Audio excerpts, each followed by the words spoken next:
Bumblebee again, and it's Saturday, it's lazy day, it's my rest day, and nothing much to do, so I'm going to prepare a TikTok-inspired mini cereal pancake. So we will try it later and I will tell you how it tastes. For my mini cereal pancake, I'm going to use hot cake mix, fresh milk, butter, and of course, a non-stick pan. Let us pour our pancake batter.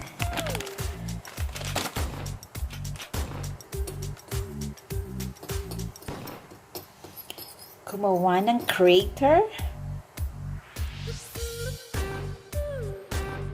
And then let's add our milk.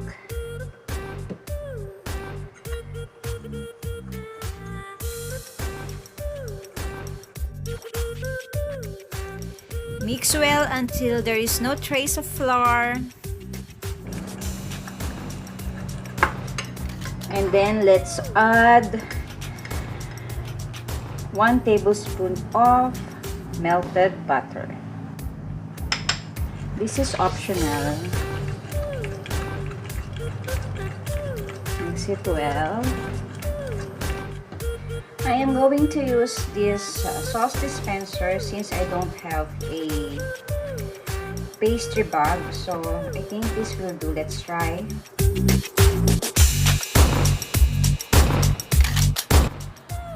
So we're going to use a non-stick pan. Turn on the stove. And then at medium heat, we're going to pour our butter. It's now time to squeeze out the butter from the dispenser. It doesn't need to be perfect. Don't stress out yourself. It's just for fun. But just a little squeeze will do, and just enjoy.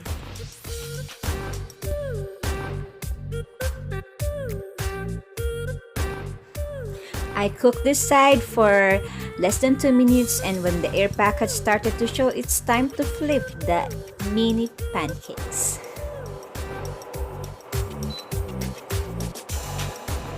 I don't want to overdo this. I don't want to try.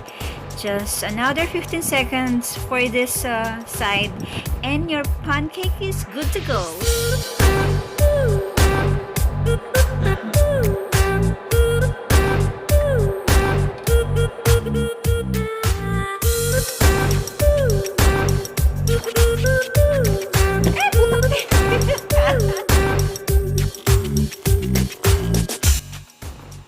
Pancakes are best served while it's warm. You can add syrup, but for me, butter and milk will do.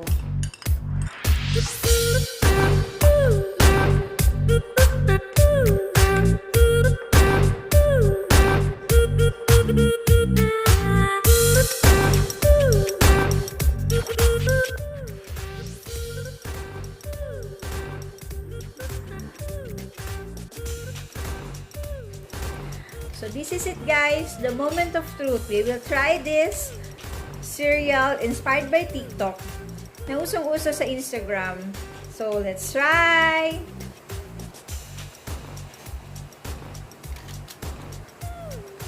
It's good. It really is good. Sarap. Sarap. Sarap. This is it, mga kabambam. I enjoyed the cooking process and I'm surprised by the taste. It's a bit crunchy, chewy, and very creamy. Try this in your kitchen and let me know how you find it by leaving a comment down below. This is Bumblebee, mga kabambam. If you are new here, please subscribe to our channel, click the bell button, and give us a thumbs up. I'll see you soon in our next vlog.